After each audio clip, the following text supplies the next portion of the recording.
Hello दोस्तों, welcome back to our YouTube channel knowledge hub. हम पढ़ रहे थे पॉलिटी। तो पॉलिटी सीरीज में अब तक हमने काफी सारी चीजें देखी। हमने देखा पॉलिटी क्या होती है, किस तरह से काम करती है, कॉन्स्टिट्यूशन क्या होता है, किस किस तरह के कॉन्स्टिट्यूशन होते हैं, जैसे रिटन कॉन्स्टिट्यूशन, अनरिटन कॉन्स्टिट्यूशन, और भी छोटी मोटी अपन ने कई सारी चीजों के बारे में बात की, जैसे मेजोरिटी क्या होती है, ठीक है, फेडरल सिस्टम क्या होता है, यूनिटरी सिस्टम क्या होता है। हालांकि फेडरल सिस्टम और यूनिटरी सिस्टम दोनों ही अलग अलग चीजें हैं और हमारे इंडिया में इन दोनों ही चीजों के फीचर्स हमें मिलते हैं, ठीक है। तो वो कौन कौन से प्रोविजंस है जिसमें हमें फेडरल फीचर्स मिलते हैं, जिसमें हमें यूनिटरी फीचर्स मिलते हैं, ये हम एक बार पूरी पॉलिटी पढ़ लेंगे। तो हम सबसे लास्ट में करेंगे ताकि हम उन आर्टिकल्स से फेमिलियर होंगे, ठीक है। अभी अगर हम आर्टिकल्स की बात करते हैं तो हमें आर्टिकल्स हमने अभी तक पढ़े नहीं है। तो एक बार जब हमारे सारे आर्टिकल्स और पॉलिटी हो जाएगी तो उसके बाद हम देखेंगे कि अब हमारे कॉन्स्टिट्यूशन में ये जो प्रोविजंस है ये तो फेडरल सिस्टम को सपोर्ट करते हैं, ये प्रोविजंस है जो यूनिटरी सिस्टम्स को सपोर्ट करते हैं। तो इस तरह से हम लास्ट में ये करेंगे कि फेडरल और यूनिटरी के बीच में हम डिफरेंशिएट करेंगे कि हमारा कॉन्स्टिट्यूशन ना तो फेडरल है ना ही यूनिटरी है, ये क्वासी फेडरल है, जैसा कि हमने पहले भी पिछले लेक्चर्स में पढ़ा है, ठीक है। आज हम एक बहुत छोटे से टॉपिक के बारे में बात करेंगे। आज से हम एक तरह से इसको कह सकते हैं, हम आज से हमारा कॉन्स्टिट्यूशन स्टार्ट करेंगे।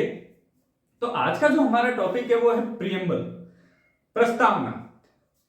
किसी भी किताब को हम लिखते हैं तो हमने जनरली देखा है कई किताबों के आगे प्रस्तावना होती है, लेकिन ये जरूरी नहीं है कि प्रस्तावना हो ही हो, लेकिन ट्रेडिशन है कि इस तरह से प्रस्तावना किसी भी बुक होती है उस बुक के अंदर सबसे जो पहला पेज होता है वो प्रस्तावना का होता है। तो वैसे ही हमारे कॉन्स्टिट्यूशन की भी प्रस्तावना है, यानी कि प्रीएम्बल है। तो आज जो हम पढ़ेंगे वो है हमारा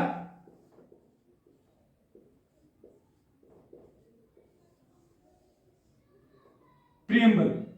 हमने जब लास्ट क्लास पढ़ी थी तब हमने उसमें ऑब्जेक्टिव रिजोल्यूशन देखा था कि नेहरू जी ऑब्जेक्टिव रिजोल्यूशन लेके आए थे 13 दिसंबर को, ठीक है, कॉन्स्टिट्यूएंट असेंबली के अंदर। तो वो जो ऑब्जेक्टिव रिजोल्यूशन है हमने उस वक्त भी हमने डिस्कस किया था कि इसी का मॉडिफाइड फॉर्म क्या है, हमारे कॉन्स्टिट्यूशन का प्रीएम्बल है। तो आज हम वही प्रीएम्बल पढ़ेंगे। अब प्रीएम्बल के बारे में मैं आपको बेसिक सी चीज बता देता हूं, कुछ भी नहीं है। प्रीएम्बल में एक धारणा लिखी हुई है कि हमारा कॉन्स्टिट्यूशन इस डायरेक्शन में काम करता है, ठीक है। तो सबसे पहले अगर मैं बात करूं तो ये सिर्फ और सिर्फ एक ऑर्नामेंटल और decorative part of the constitution है।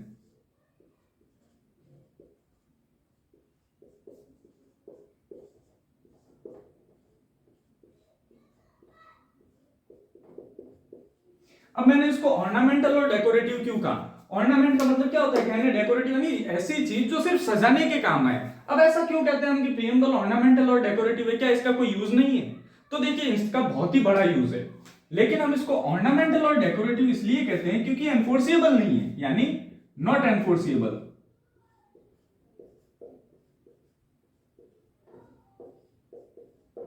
मतलब इसमें अगर प्रीएम्बल के बेसिस पर आप किसी भी तरह का कोई भी क्लेम नहीं कर सकते, उसको कोर्ट ऑफ लॉ में आप नहीं जा सकते। आपको अगर कोर्ट ऑफ लॉ में जाना है तो आपके पास आर्टिकल ही होने चाहिए, लेकिन ये जो पार्ट है ये ऑर्नामेंटल और डेकोरेटिव है, इसलिए ये एनफोर्सिएबल नहीं है, ठीक है।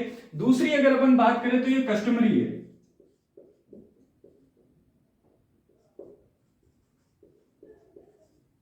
कस्टमरी का मतलब क्या होता है? कस्टमरी का मतलब होता है जो कई सारे रीति रिवाज होते हैं ना कि हाँ ऐसा होता है, कहीं पे कोई नियम नहीं है कि ऐसा होना ही चाहिए, लेकिन एक कस्टम होता है कि हाँ चीजें ठीक है, इस तरह से चीजें होती है। तो वो एक कस्टम है कि हाँ हर किताब के आगे एक प्रीएम्बल जनरली होता है, तो हमने भी हमारे कॉन्स्टिट्यूशन में एक प्रीएम्बल को रखा हुआ है, यानी ये क्या है, एक कस्टमरी पार्ट है, not compulsory.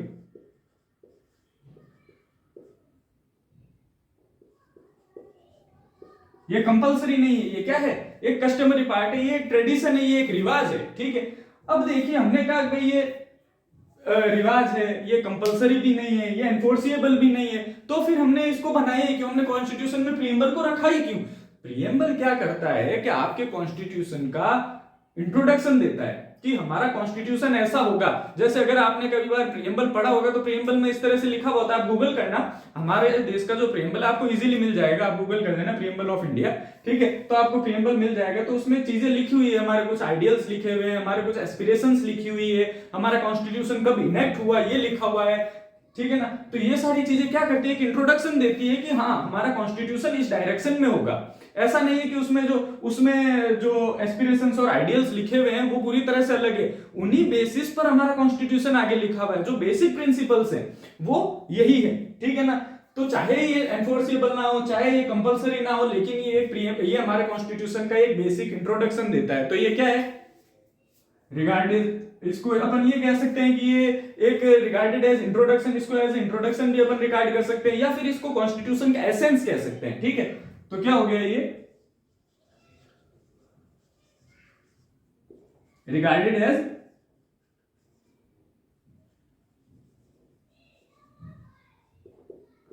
Introduction of constitution,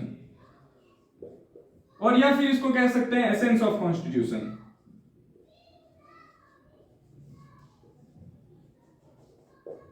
essence यानी एक तरह से ये कह सकते हैं उस कॉन्स्टिट्यूशन का सार है ये, ठीक है ना। तो regarded as introduction of constitution और एसेंस ऑफ कॉन्स्टिट्यूशन।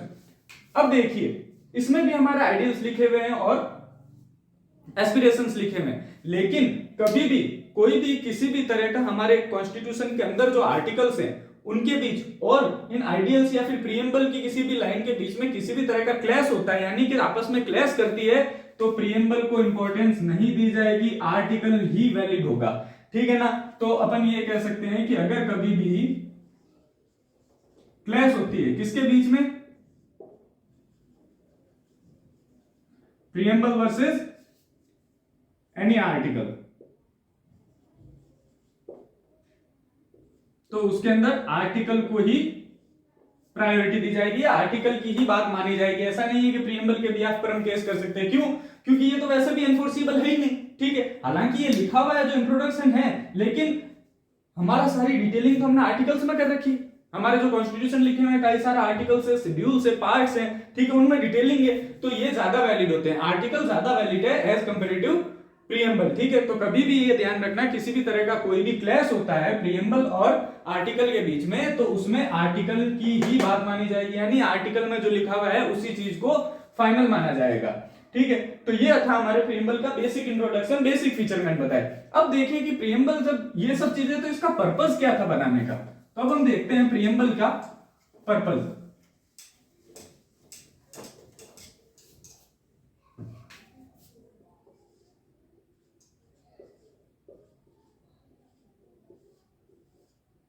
अब अगर अपन प्रीएम्बल के पर्पस की बात करें तो सबसे पहले तो अपन क्या कहते हैं कि इसका पर्पस क्या था, ये क्या शो करता है। उसमें देखा आपने, अगर प्रीएम्बल पढ़ना आप, उसमें ये ऐसा लिखा हुआ होगा कि हम भारत के लोग, हमें मतलब कि हमारे संविधान की जो सारी शक्तियां हैं, उसमें ऐसा लिखा हुआ है कि हमारे संविधान की जो सारी शक्तियां हैं या जो संविधान बनाया है वो किसने बनाया है, भारत के जनता ने बनाया है। तो इसका सबसे पहला पर्पस तो ये जो करना है कि भाई हमारा संविधान इन्होंने बनाया है, यानी कि क्या है, इसमें ये लिखा हुआ है कि sources of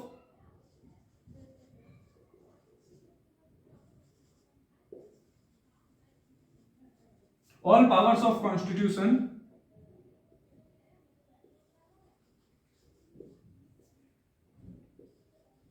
are people themselves.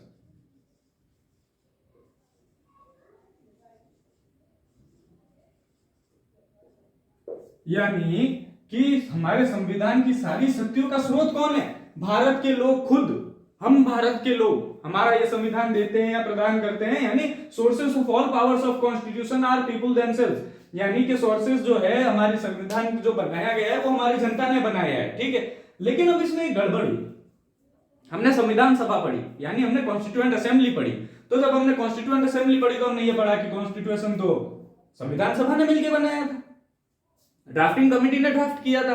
तो फिर प्रीएम्बल में आपने ऐसा कैसे लिख दिया कि sources of all powers are from peoples themselves.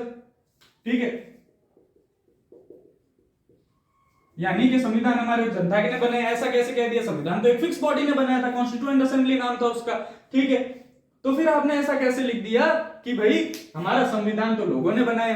तो फिर इसमें क्या हुआ कि केस हुआ, किसी ने केस किया। अब केस किसने किया, कहर सिंह।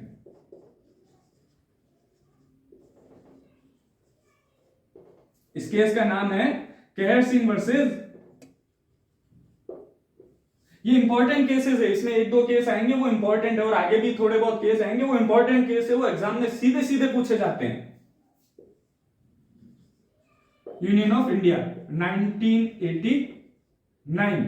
अब देखिए इस केस के बारे में आपको थोड़ा सा बता देता हूं।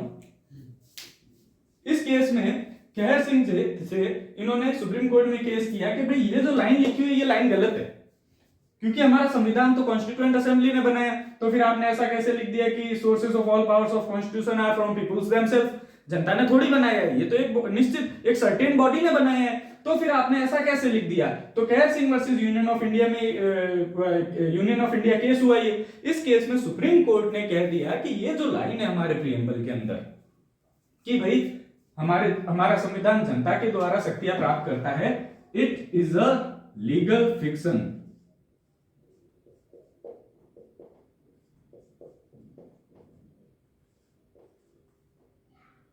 It is a legal fiction. Legal fiction यानी ये एक कानूनी कल्पना है, लिख दिया। अब देखिए बेसिकली इसका मतलब ये है कि ठीक है हमने ऐसे ही लिख दिया था, हालांकि क्यों हमने ऐसे ही क्यों लिख दिया, क्योंकि वो जो सारे कॉन्स्टिट्यूएंट असेंबली के जो मेंबर थे वो सभी अपने अपने स्टेट्स को अपनी अपनी जगहों को रिप्रेजेंट ही तो कर रहे थे, ठीक है। तो बेसिकली तो ये जनता ने ही बनाया हुआ है, पर हाँ निश्चित बॉडी ने बनाया है, लेकिन उसके बावजूद अगर हमने ऐसा लिखा है कि भाई जनता ने खुद ने आके बनाया है, तो इसका मतलब ये हुआ कि हम इसको ये मानेंगे, सुप्रीम कोर्ट का वर्डिक्ट था कि ये एक लीगल फिक्शन है।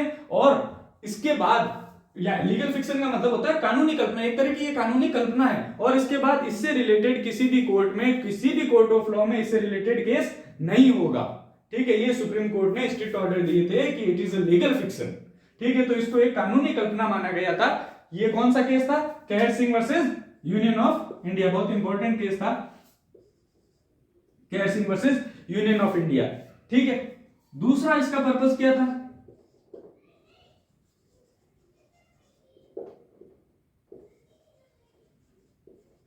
इसमें इनेक्टिंग क्लॉज है। इनेक्टिंग क्लॉज मतलब कि हमारा कॉन्स्टिट्यूशन कब इनेक्ट हुआ, उसमें साफ लिखा हुआ है कि हमारा कॉन्स्टिट्यूशन जो है 26 नवंबर 1949 को इनेक्ट हुआ था।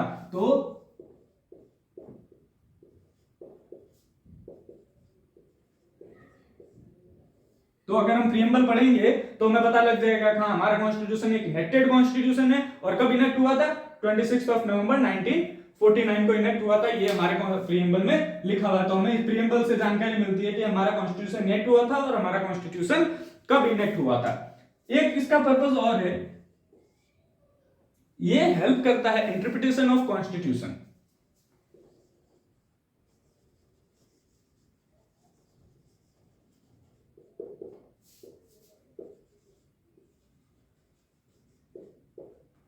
हमारा जो कॉन्स्टिट्यूशन है उसका उसके इंटरप्रिटेशन में काम में आता है कि भाई हमारा कॉन्स्टिट्यूशन की इसके अंदर जो आइडियल्स और एस्पिरेशंस लिखी हुई उससे हम हमारे कॉन्स्टिट्यूशन का एक सार निकाल सकते हैं कि हाँ भाई हमारे कॉन्स्टिट्यूशन जिस तरह से सेक्युलरिज्म है, ठीक है, सोशलिस्ट है, हमारा कॉन्स्टिट्यूशन सेक्युलर है, डेमोक्रेटिक है, रिपब्लिक है, ठीक है। तो ये सारी चीजें हमारे प्रीएम्बल में लिखी हुई है, तो इससे हम कॉन्स्टिट्यूशन को इंटरप्रेट कर सकते हैं, ठीक है। तो ये हमारे कॉन्स्टिट्यूशन के थे कुछ पर्पस।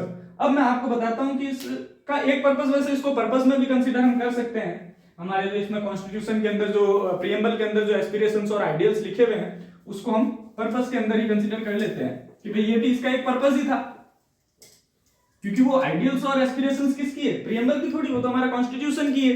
तो इसके अंदर कुछ आइडियल्स थे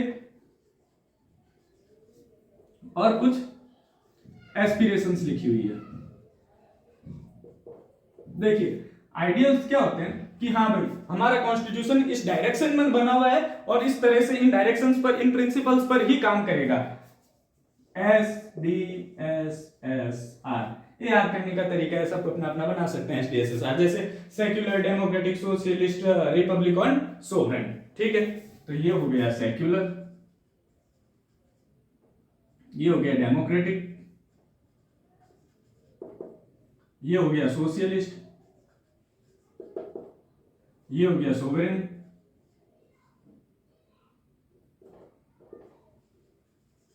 और ये हो गया रिपब्लिक,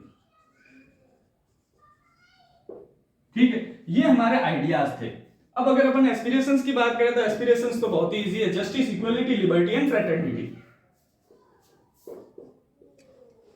जस्टिस, इक्वलिटी, लिबर्टी और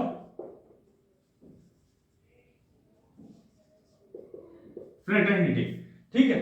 अब देखिए, ये कई बार पूछ लिए जाते हैं कि इनमें से कौन से हमारे आइडियाज हैं और कौन से एस्पिरेशंस हैं। आइडियल्स और एस्पिरेशंस के बारे में हमसे पूछ लिया जाता है। जैसा कि हमने बीच में अपने पढ़ा था कि हमारे कॉन्स्टिट्यूशन के सोर्सेज क्या क्या हैं, यानी कि हमारे कॉन्स्टिट्यूशन में जो जो चीजें ली हुई है वो कहां से और किस तरह से ली हुई है। तो हमने ये डिस्कस किया था कि हम जैसे जैसे आगे टॉपिक करते जाएंगे तो वहां पे हमारे जो जो चीजें आती जाएगी हम उसमें ये अमेंडमेंट्स हो गए, कौन सी चीज कहां से ली हुई है, ये चीजें हम आगे क्लियर करते हुए चलेंगे। तो देखिए, ये जो एस्पिरेशंस में से ये जो जस्टिस है, जस्टिस हमने लिया था रसिया से। और अगर हम बात करें इन तीनों की, इक्वालिटी, लिबर्टी, फ्रेटर्निटी, तो ये हमने लिया फ्रेंच रिवॉल्यूशन से।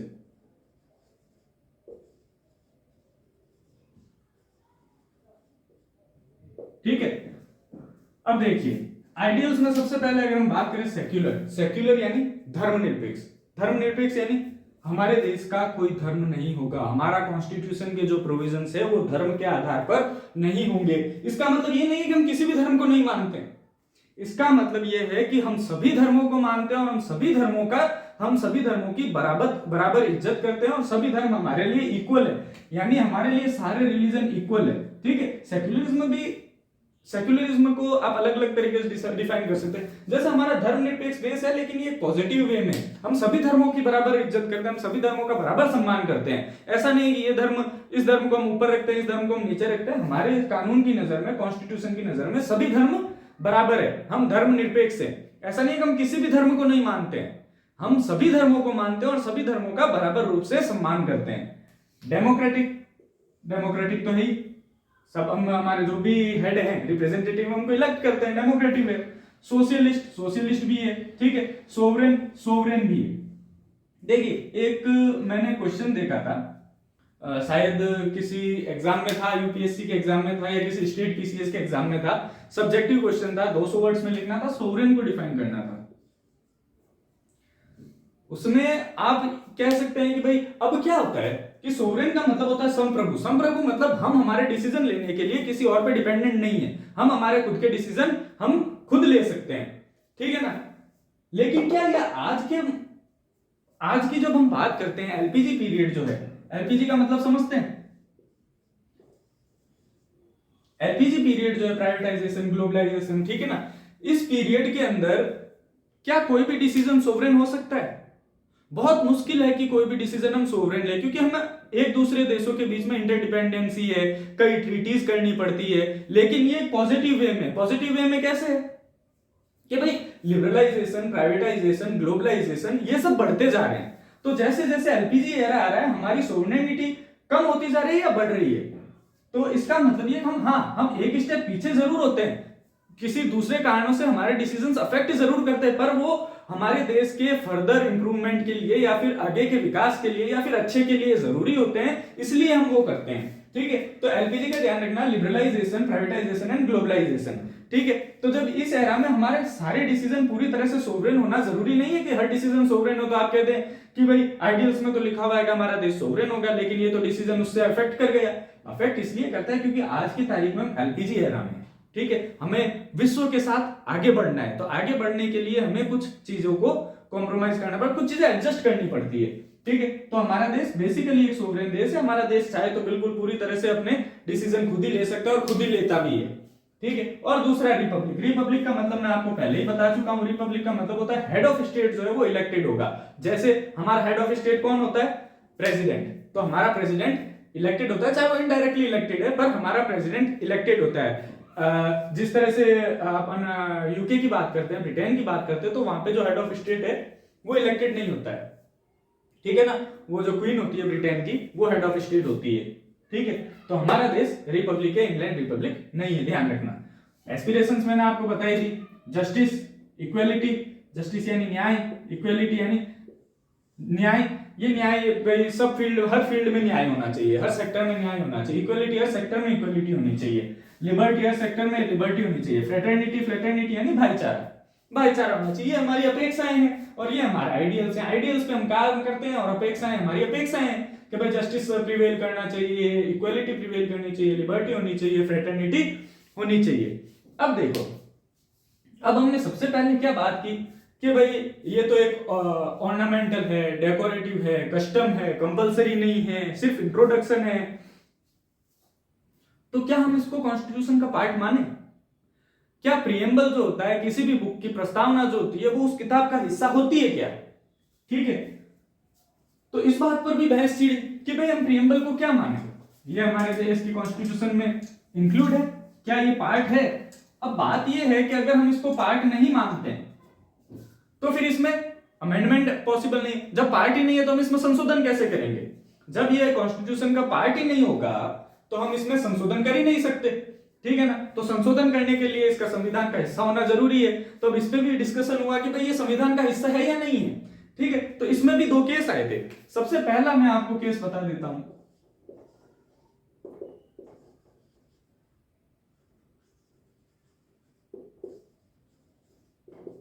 री बेरुबरी केस, ठीक है ना।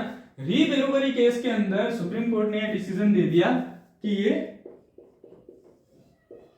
It is not a part of constitution. याद रखना, इस केस में सुप्रीम कोर्ट ने कह दिया था कि it is not a part of constitution, यानी ये संविधान का हिस्सा नहीं है। अब अगर ये संविधान का हिस्सा नहीं है तो हम तो इसको संशोधन कर ही नहीं सकते, इसमें संशोधन हो ही नहीं सकता, ठीक है। फिर इसके बाद में एक और इंपॉर्टेंट केस आया, शायद सबसे इंपॉर्टेंट केस हम उसको कह सकते हैं, क्योंकि वो केस उस केस में कई सारा इंटरप्रिटेशन हुआ था कॉन्स्टिट्यूशन का और बहुत ही बड़ी बेंच बैठी थी। उसको कहते हैं केशवानंदा भारती केस।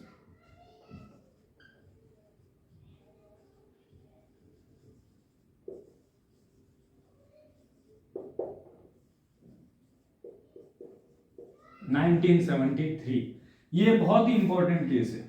कई बार इस केस से क्वेश्चन उठ के आता है और सीधा सीधा क्वेश्चन आता है केशवानंदा भारती केस। सिर्फ प्रियम्बल से रिलेटेड नहीं, हम इसको आगे जब हम फंडामेंटल राइट्स पढ़ेंगे तब भी इससे रिलेटेड कुछ इस केस से रिलेटेड कुछ वर्डिक्ट्स उसमें आए थे।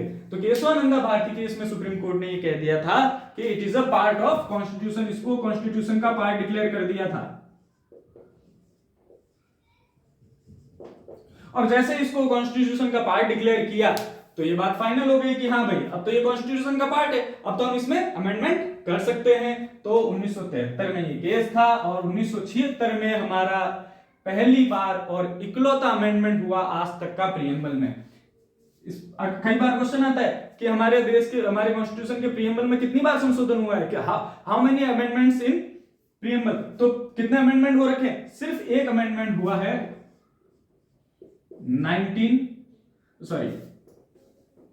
42nd अमेंडमेंट 1976, ठीक है ना। एक ही बार अमेंडमेंट हुआ है 1976 में हुआ है एंड 42nd अमेंडमेंट था हमारी जो प्रस्तावना है उसको एक ही बार संशोधित किया गया है, 1976 में किया गया है और 42वें संशोधन के थ्रू किया गया है, ठीक है। इसमें तीन चीजें जोड़ी गई थी। ये बहुत ही इंपॉर्टेंट है, पूछा जाता है कि कौन कौन सी चीजें जोड़ी गई थी।